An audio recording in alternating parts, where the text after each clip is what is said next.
صم بكم عمي فهم لا يرجعون أو كصيب من السماء فيه ظلمات ورعد وبرق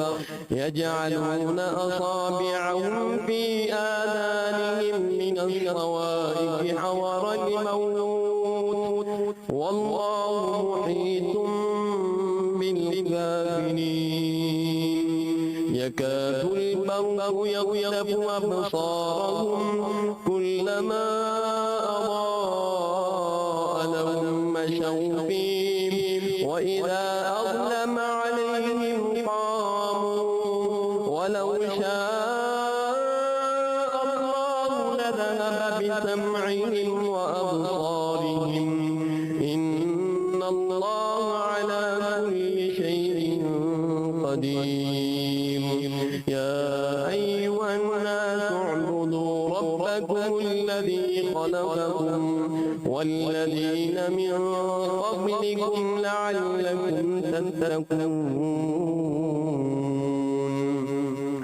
الذي جعل لكم الأرض فراشا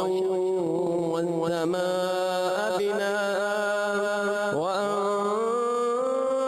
من السماء ماء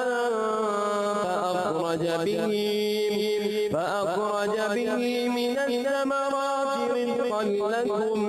فلا تجعلوا لله أندادا وأنتم تعلمون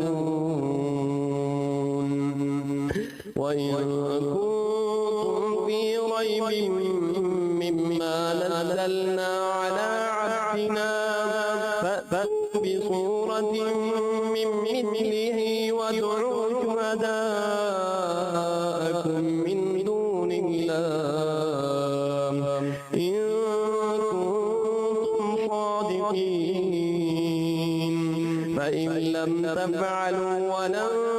تفعلوا فاتقوا النار التي وقودها الناس والحجارة أعدت للكافرين وبشر الذين آمنوا وعملوا الصالحات أن لهم جنات تجري من تحتها الأنهار كلما رزقوا منها من ثمرة رزقا قالوا هذا الذي رزقنا من قبل وأتوا به متشابها ولهم فيها أزواج مطهرة وهم فيها خالدون إن الله لا يستحيي أن يضرب مثلا ما بعوضة فما فوقها فأما الذين آمنوا فيعلمون أنه الحق من ربهم وأما الذين كفروا فيقولون ماذا أراد الله بهذا مثلا يضل به كثيرا ويهدي به كثيرا وما يضل به